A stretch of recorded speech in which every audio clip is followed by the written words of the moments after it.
Hello everybody and welcome back to my channel, or welcome if you're new here. Hi, I'm Gina, and on this channel I talk all things sewing and dressmaking. Thank you so much for joining me for today's video. I hope you're all well and having a really good week. In this one, I'm going to be bringing you along with me to sew the very iconic V2000 DVF wrap dress.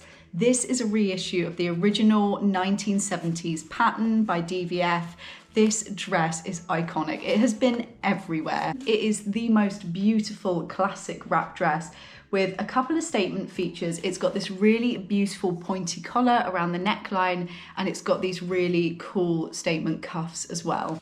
This pattern is designed for knit fabrics, but it is a true wrap dress, so it ties at the sides, so there's no fastenings or anything like that, so it's a really easy sew. A wrap dress like this isn't typically my style, but I have seen so many gorgeous versions of this popping up by people like Mimi G and Brittany J. Jones, and I was getting FOMO. I wanted to see what all the hype is about, so I'm going to be creating my own version of this over the next few days. A little bit of information about the pattern if you're in the UK. It's not actually available to buy just yet, but it is coming very soon. I can't tell you exactly when yet, but keep an eye out, it won't be long. If you're in the US, however, you can already order a paper copy of the pattern, or they have PDF versions on simplicity.com if you're anywhere else in the world and you want to sew it too. By the way, this is future me. I may have already finished my dress, but I'm not going to give you any spoilers, and we're going to go back a few days now to when I started sewing it.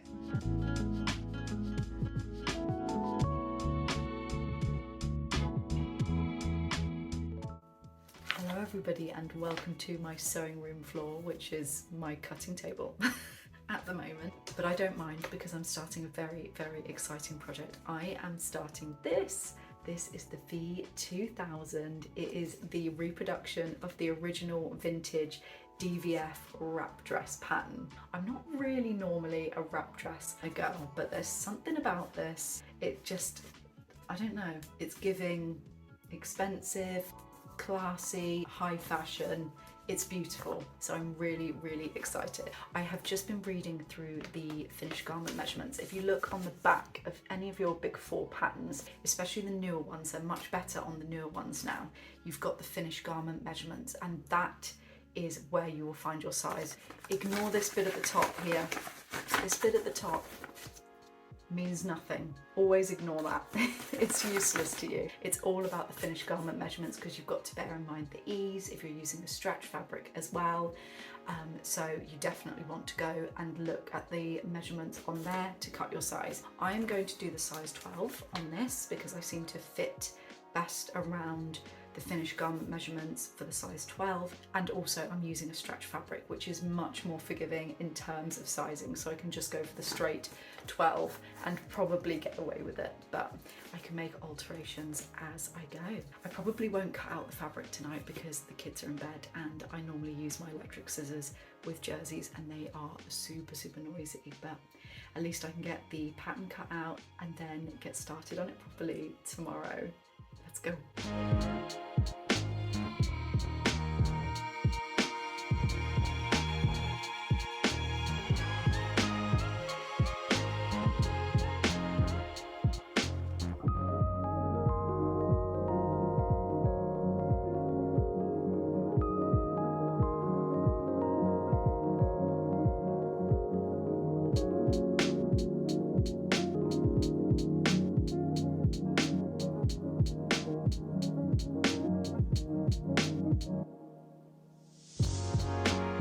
So it's the next day and I'm just about to start cutting out my dress.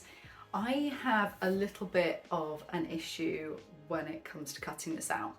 Originally, when I bought this fabric, I bought a meter, and then I bought another meter, and then I bought 2 meters. So I have 3 pieces of fabric, separate pieces of fabric. So in total, I've got over 4 meters. So I'm hoping I will be able to make this work, but obviously it's going to be tricky, so I'm going to have to do some major pattern Tetris here. Wish me luck. I decided last night that I really wanted to lengthen view A. I like to have dresses sitting on my calf rather than just below my knee. So I'm going to add 5 inches to the skirt. I don't own a curved ruler, don't ask me why. So I'm going to show you my little tip to lengthen a curved hem on a pattern. It's really easy. All you need is a tape measure and a pencil. So you're going to follow your size line on the hem and go around and just measure from the hem, mark out how long you want. It can vary, it doesn't have to be 5 inches. And then move your tape measure along a little bit and do the same again. You want to keep these gaps here really, really close together. I would say no more than an inch and a bit. And make sure you kind of follow the angle of the line as well.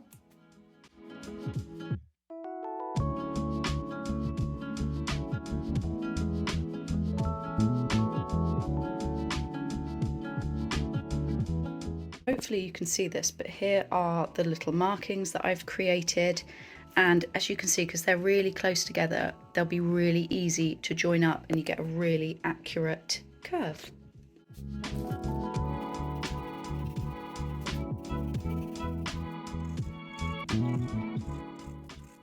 And there we have a lovely curved hem. It looks great, doesn't it? So I've folded my fabric with the grain line going that way and managed to fit all my pieces on. So let's get cutting out.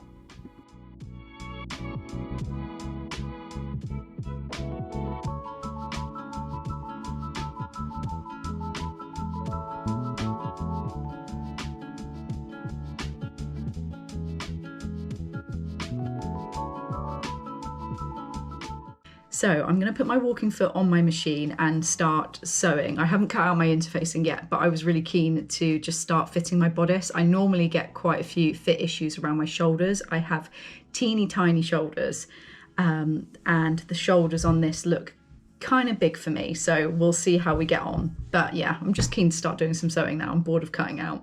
I've just realised I have never actually put darts in a stretch bodice before, so this is very new to me, very alien. Normally it just fits, right? I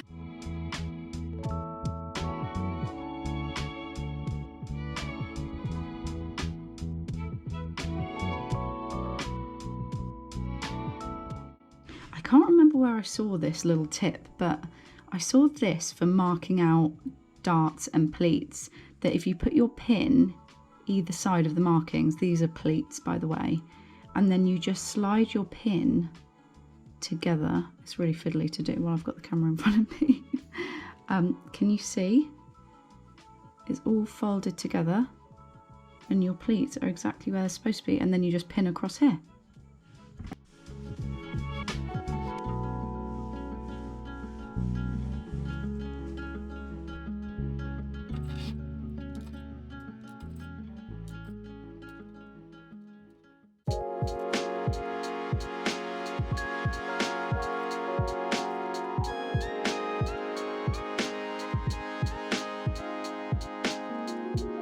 Okay, so first try on, and I am really impressed with the fit of this actually. I was not expecting it to fit this nicely this soon.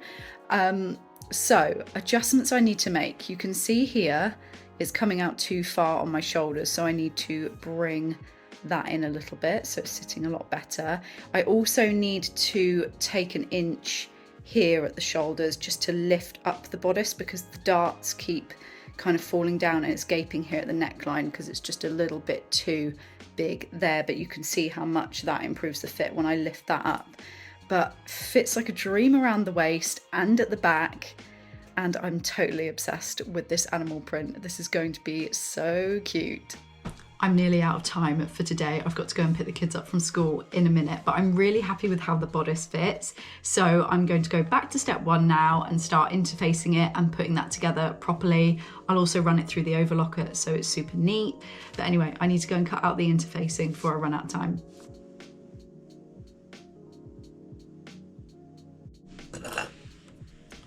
I'm now moving on to the skirt.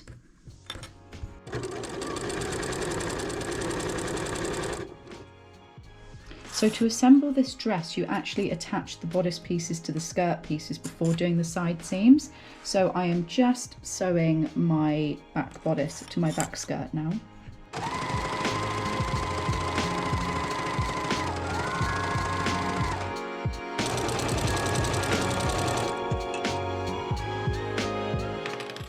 Sorry, the creaky chair is back. I haven't fixed it yet, it's so annoying.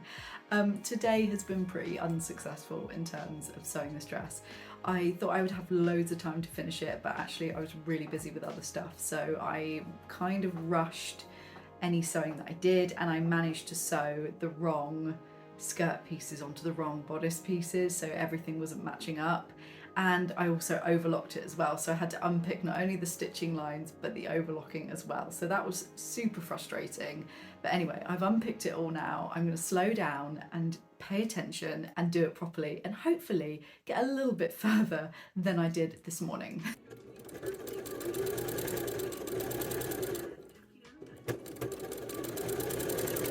Is going a lot better than it was this morning. So I've just attached my skirt to my bodice, and on one side I've sewn up the side seams as well. On the other side you overlock if you're using an overlocker, that is, so finish the seams separately instead of together, because this is where we're going to create the little hole where we put our belt through for the wrap dress. So I'm gonna put that together, and then I'm gonna have a little try on, which I'm very, very excited to do. But this is coming together really quickly now I'm doing it right. Okay, I admit it, I didn't mark out all of my notches and my markings. Down to pure laziness, to be totally honest, but I did actually need these ones, so I've had to dig my pattern back out and find them. So now I'm just gonna create this little gap for where the tie belt goes through. You sew the side seams together up to here, skip here, and then carry on sewing. And this is why we finish off our edges separately as well, to allow for that opening. Then you press it open and top stitch it, and it looks really, really lovely. So I'm going to do that now.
What is going on? I am floored. I am floored. I have never worn anything like this in my life. It didn't really feel like it was my kind of everyday style, but I really wanted to push the boat out with it. But I feel like a grown-up in this. I am floored. I'm floored. I love this. It's such a gorgeous shape and fit. Excuse that it's kind of clinging around here and bunching up. It's because I've got these really thick fleecy leggings on because my house is freezing. But this is gorgeous. I mean, the animal print really helps because I'm just super obsessed with animal print, and I love this fabric as well. But just look at this bodice, like the way it fits. Excuse the neckline, I've just pinned it in because I wanted to get an idea of how kind of booby it would be. But this neckline is gorgeous. It's gorgeous. The fit on the bodice is amazing. I know it's stretched, so that helps, and it's cheating a little bit, but I love this. And do you know what? I don't actually know if I want the collar now. I really don't know. I love this without. What do we think? I think the collar's going to ruin it. I honestly feel like the sleeves are going to ruin it, but I need sleeves because it's peeing down with rain outside. Oh, what do we think? I'm going to take it to an Instagram poll. I'll be back. I'm just having a quick tea break while I await the results of my Instagram poll for or against the collar. So far, most people are saying leave it as it is and don't add the collar, which I'm surprised at because the pattern is kind of renowned for that pointy, high fashion collar, isn't it? But I do think it looks so classic and chic without, so I'm leaning towards leaving it off. But what I'm going to do, I think, is carry on with the sleeves and the cuffs, add that to the main dress, and then do the collar and neckline last, because somebody suggested just pinning on the collar and seeing how it looks. So I'll get the rest of the dress pretty much finished so I can envision the whole thing and try it with and without the collar, and hopefully that'll make my decision a teeny bit easier. Completely forgot to check in with you during my sleeve assembly. So I stitched the sleeve together in the center and I'm just pinning on my cuff now. It wasn't quite matching up where it was supposed to around here, so I had to take my sleeve in, but I'm pretty sure it's during my cutting out I've made a mistake because I switched from the 12 to the 10. So this is probably a 10 and this is probably a 12, which is why it's not matching up, but now it does. So let's sew it.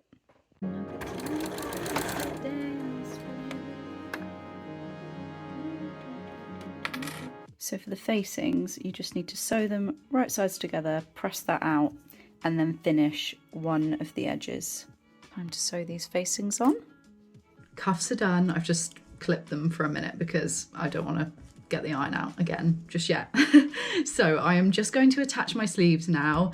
Then all I've got left to do is face the neckline and do the hem. I have decided I'm not going to do the collar on this. It just doesn't feel very me, and I really liked how it looked without it. And I know I'm not going to get as much wear if I put the collar in because it's going to be a bit, I know it is a 70s pattern, but I think it will be too 70s for my personal style. So I want to try and keep it a little bit more classic.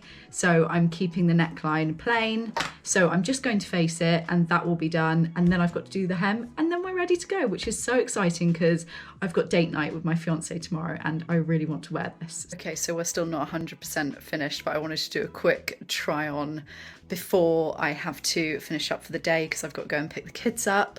I've still got to do the facing, so the neckline's going to look ever so slightly different, but I'm going to do that really, really close because I don't want this to be much lower.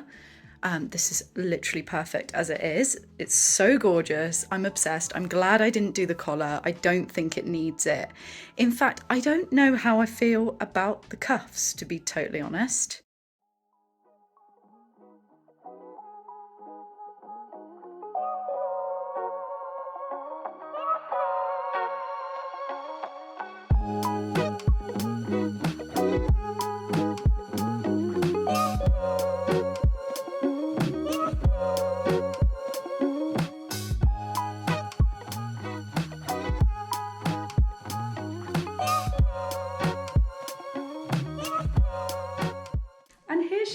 My finished DVF wrap dress. I am so impressed with this. I really didn't expect to like this as much as I do, but I absolutely love it. I'm obsessed with the fit. It fits like a dream. The cuffs have actually really grown on me as well. I've left them loose because I didn't have a button in my stash that matched, but actually I quite like them loose. It's quite a fun, cool look. Extra brownie points as well because it is super comfortable to wear. I forgot how nice it is to wear stretch dresses. I haven't made one in so long. Let me know what you think of the dress in the comments, if you agree with all the changes that I made, and let me know what you think about the bold leopard fabric choice as well. If you're planning on making this dress, do pop a comment below and let me know what fabric you're going to be using and we'll chat about it a little bit more. But that's everything from me today. Thank you so much for watching and I will see you in my next video. Hope you enjoyed this one. Take care.